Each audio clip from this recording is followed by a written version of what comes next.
You have 333 million pounds, and nobody knows. Not your sister who calls every Sunday, not your oldest friend who has known you since you were 17 and still owes you 20 pounds from a bet you made in 2009. Not the woman at the dry cleaner on the corner who has been pressing your shirts for 9 years and always asks about your weekend and genuinely wants to know. You're not hiding exactly. You're just ordinary on purpose. While everyone around you is chasing the thing that looks like wealth, the car upgrade, the holiday upgrade, the kitchen renovation that becomes the talking point at every dinner party for the next 18 months, you quietly became something else entirely. And the most unsettling part? The number arrived on a Tuesday morning in an automated portfolio notification. No subject line drama, no exclamation mark, no phone call from a banker in a good suit telling you that you've crossed a threshold most people will never see in 3 lifetimes. Just a clean white screen and a number that didn't feel real. You were eating cereal. This is what 333 million actually looks like. It starts 11 years ago, on a Sunday afternoon in a flat you were renting for £840 a month, small kitchen, single window, a radiator that made a sound like a dying animal when it came on in the mornings. You'd been reading something online, not a book, not a course, not a program someone had tried to sell you, just an article someone had shared that said the most powerful thing most ordinary people could do with money was the most boring thing. Buy a little of everything. Put it somewhere you couldn't easily touch it. Do that automatically so you couldn't talk yourself out of it. And then, this was the part that stuck. Wait longer than felt comfortable. That was it. That was the whole strategy. You opened a brokerage account that same afternoon because if you waited until Monday, you would have found a reason not to. You transferred £300 to a total market index fund, not because you had a plan, not because you understood everything about how markets worked, but because the article said the most important thing was starting. So you started. The first month, your £300 became £312. £12. Your colleague Sarah made more than that selling some old clothes online last weekend. Your upstairs neighbor just bought a new television that cost more than your entire portfolio. Nobody congratulated you. Nobody even knew. You sat with the number on a Tuesday night in that small kitchen and felt something that wasn't quite pride and wasn't quite disappointment. It was something quieter than both. The feeling of having done something real that nobody would ever see. But you didn't stop because you weren't looking at the £12. You were looking at what the £12 proved. It proved the architecture worked. Here's the thing you understood that almost nobody around you understood at the time. And it took you a while to be able to say it cleanly. Income is not wealth. Income is the speed of the water flowing through your hands. Wealth is the size of the bucket underneath. You can have fast water and a small bucket. You can have slow water and a very large bucket. What you cannot do is build anything lasting if every drop that comes in goes straight out before it has a chance to accumulate. Everyone you knew was focused on the speed, the raise, the promotion, the side hustle that might scale, the friend who had landed a role paying 15,000 more than last year. Speed matters, obviously. You weren't against speed, but you became obsessed with something different, the gap, the distance between what comes in and what goes out. Because inside that gap, if you protect it, automate it, refuse to let lifestyle creep close it month by month, something extraordinary happens. The gap compounds. And compounding is not a financial concept. It's a force of nature that doesn't care whether you understand it or believe in it or feel motivated on a given Tuesday morning. It just runs, quietly, like a machine in the background of your life that you built once and then mostly left alone. The rule you built for yourself was simple. Every time your income went up, half went to life, half went to the gap. Not because you were heroic about self-denial, not because you had some extraordinary relationship with delayed gratification that other people lacked, because you automated it before your lifestyle could catch up to it. The money moved on the first of every month before you saw it, before it had a name, before your brain had found a reason it was needed somewhere else. The first raise you got, 4,000 extra a year, you increased the automatic transfer by £166 a month before you'd spent a single evening enjoying the feeling of having more. The second raise, 6,000, transfer increased by 250. The third raise, the transfer increased again, and your lifestyle didn't expand dramatically because you never gave it the chance to.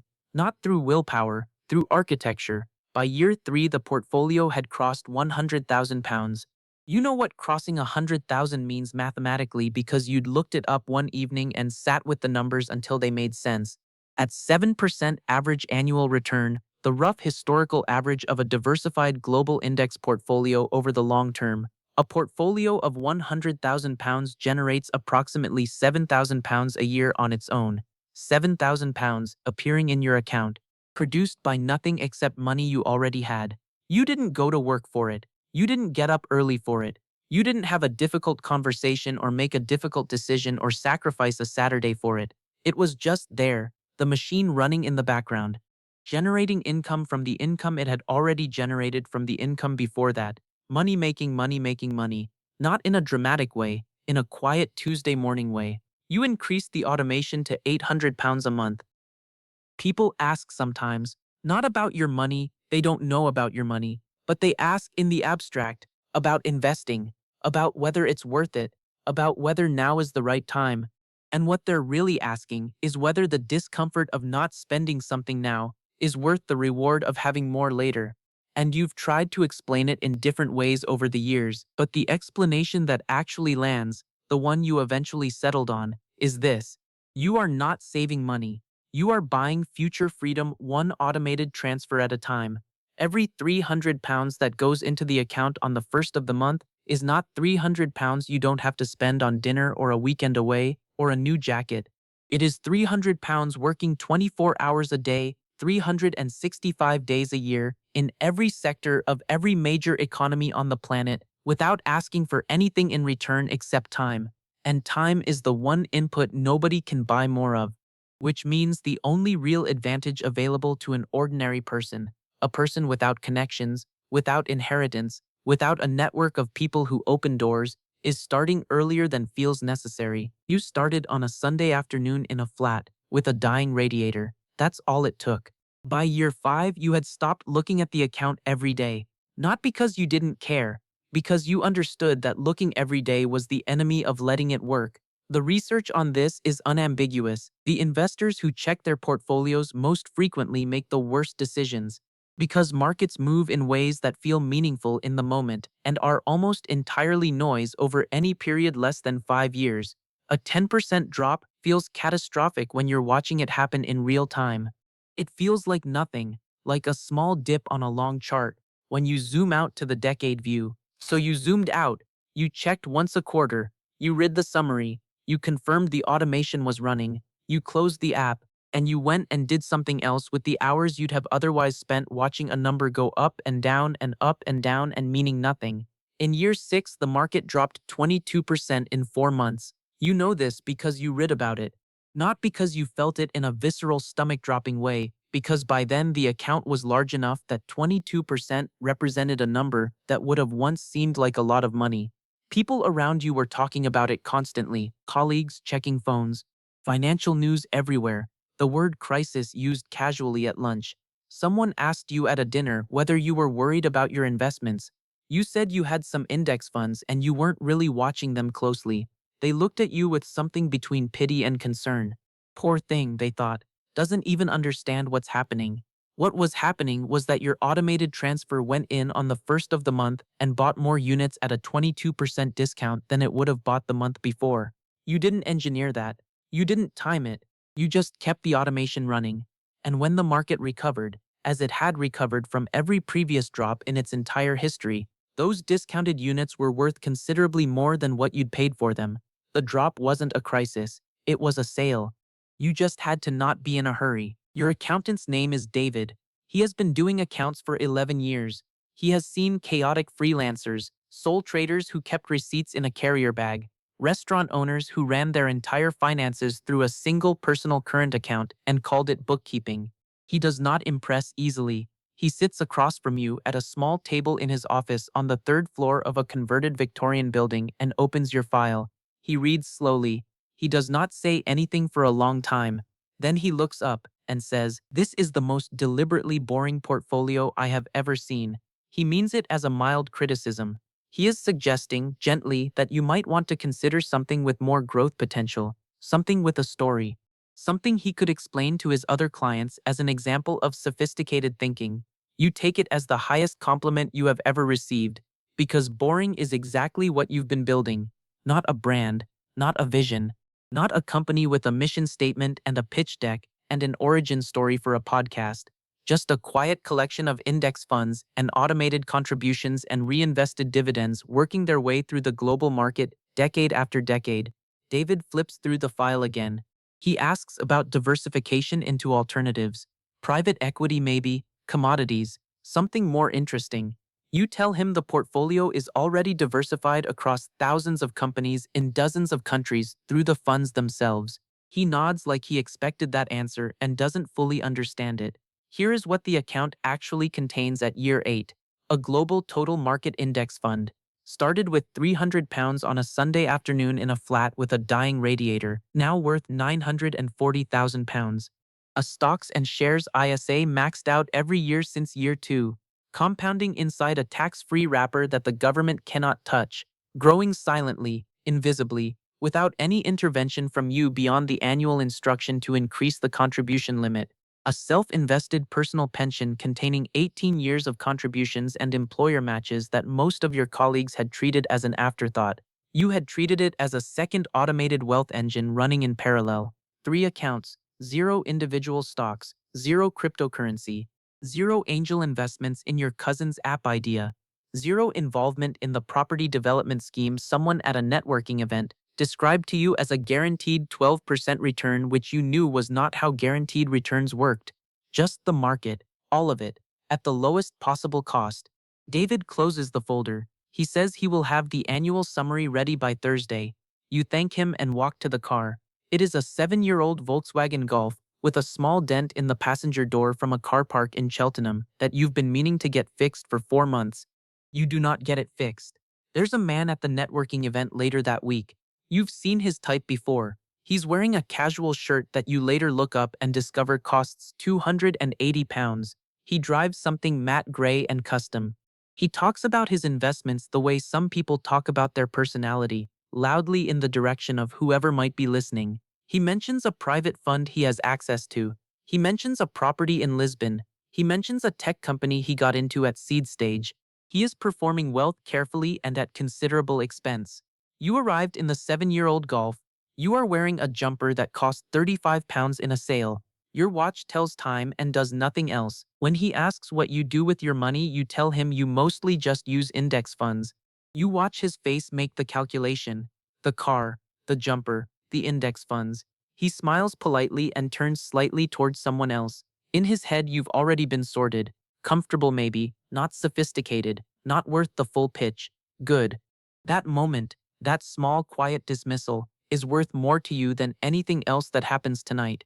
Because the moment someone underestimates you, they stop watching you.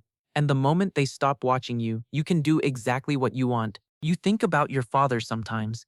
He worked for 37 years for the same company, loyal, reliable, never missed a day that wasn't explained. He retired at 64 with a final salary pension that paid him £22,000 a year. Not nothing, but also not enough to stop him worrying. The worry was the thing you noticed most as a child. Not poverty, not hardship, just the low constant hum of financial uncertainty that never quite went away. The conversation that happened when a boiler broke or a car failed its MOT. The way certain topics were approached carefully. The annual holiday that was planned and budgeted in January and quietly carried as a responsibility until September. You don't remember your father being unhappy. You just remember that money was always somewhere in the background of everything. A tab that never fully closed. What you built, slowly, quietly, through 11 years of automated transfers and reinvested dividends and leaving the account alone during crashes, was the opposite of that. Not wealth for the sake of appearance. Not wealth to announce yourself in a room. Wealth so that the tab closes. So the background hum goes quiet. So that when a boiler breaks or a car needs work or something unexpected arrives on a Tuesday morning, you don't have to do the calculation. You just handle it. And then you finish your cereal. Your best friend since university is called Jamie. You met in Freshers Week in 2008 at a university that neither of you would have predicted ending up at and have remained close through every version of yourselves since. He was best man at your wedding. You were there the night his mother was taken to hospital. He is the kind of person who calls on a random Wednesday just to check in. No agenda, no ask, just calling. You do not have many friendships that feel like that. You know it. 3 years ago, Jamie called on a Wednesday, and something underneath the conversation was different. He'd been building a small business for 4 years, consultancy work initially, then it had grown into something with staff and clients and a genuine reputation in a specific sector. Real revenue, real margins, built slowly and carefully the way he did most things. He'd found an opportunity to acquire a smaller competitor that would immediately double his client base and give him geographic reach he'd been trying to build organically for 2 years. The deal made sense. The timing was right. He needed £85,000. You could have sent it before the call ended. You could have sent it from your phone sitting in the car in the supermarket car park where you happened to be parked without feeling it. Not even slightly. £85,000 to your balance sheet at that point was approximately 6 days of portfolio growth. It was not a sacrifice. It was not even a decision financially speaking. But you didn't send it. You sat with the phone against your ear and you listened, and you felt the full weight of what it means to know exactly what you could do and choose not to. That particular feeling doesn't have a clean name. It isn't guilt exactly. It isn't selfishness. It's something more complicated. The specific loneliness of understanding a situation more clearly than the person you love who is living it. Because here is what you have learned slowly and at some cost. Money handed to someone who isn't structurally ready for it doesn't solve the problem. It accelerates whatever is already there. If the habits are loose, the capital makes them looser. If the person doesn't yet understand the difference between revenue and margin, between turnover and what actually lands, then money just buys them a faster, more expensive version of the same lesson they were going to learn anyway. And then the money is gone. And so often is something in the friendship. You've watched it happen to other people, not with Jamie, but you've watched it. So instead of sending the money, you asked Jamie if you could come and sit with the numbers on Saturday morning. You sat at his kitchen table with a notepad for 3 hours. You went through his P&L line by line. You found 3 costs that had grown without anyone noticing because the revenue had grown faster and nobody had stopped to look underneath. You asked questions about the acquisition, the deal structure, the earnout clauses, the due diligence on the target's client contracts, specifically which ones were personal relationships with the outgoing owner that might not transfer. He didn't know the answers to some of those questions, not because he wasn't sharp, because nobody had ever asked them with him before.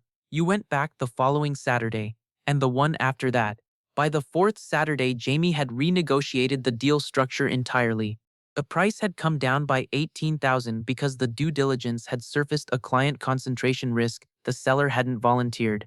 He'd also identified a funding option through his bank that he hadn't known existed, a commercial acquisition loan that his existing trading history made him eligible for.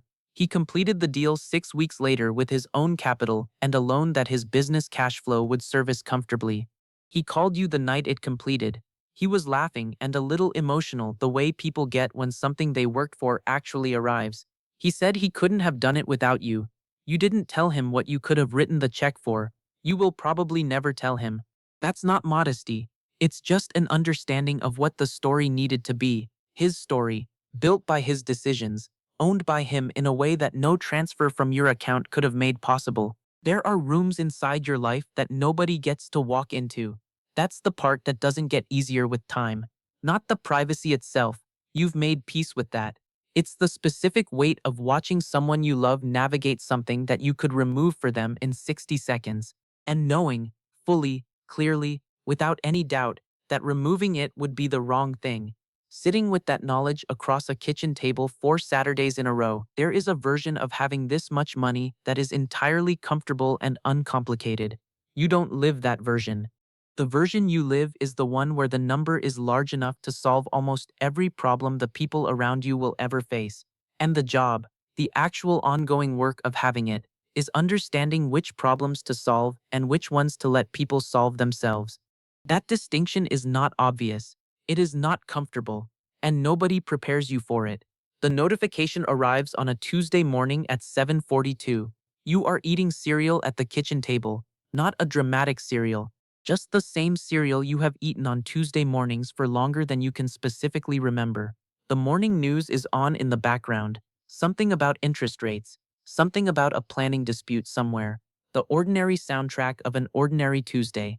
The notification is from your brokerage. Automated. Quarterly. Subject. Portfolio summary Q3. You almost put the phone face down and finish the serial. But something in the number visible in the notification preview stops you. You put the spoon down. You open the email. You read the summary line once, then again, slowly. The way you read something when the number doesn't immediately register as real. Total portfolio value including all accounts, reinvested dividends, pension holdings, and appreciated positions, £333,412,218. You sit there at the kitchen table. The morning news is still talking about interest rates. The cereal is getting slightly soft. Nobody is looking at you. Nobody knows. The notification doesn't know. The cereal doesn't know. The interest rate discussion on the television doesn't know. The number exists on a screen in a hand attached to a person eating slightly softening cereal on a Tuesday morning in an ordinary kitchen in an ordinary house on an ordinary street where the neighbors think you're someone who does reasonably well in business.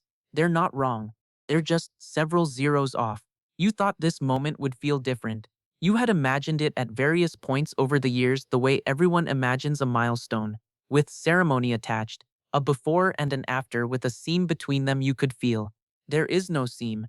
There is just the kitchen table and the softening cereal and the interest rate discussion and a number on a screen that has been accumulating quietly through 11 years of Sunday decisions and automated transfers and Saturday mornings at kitchen tables nobody photographed.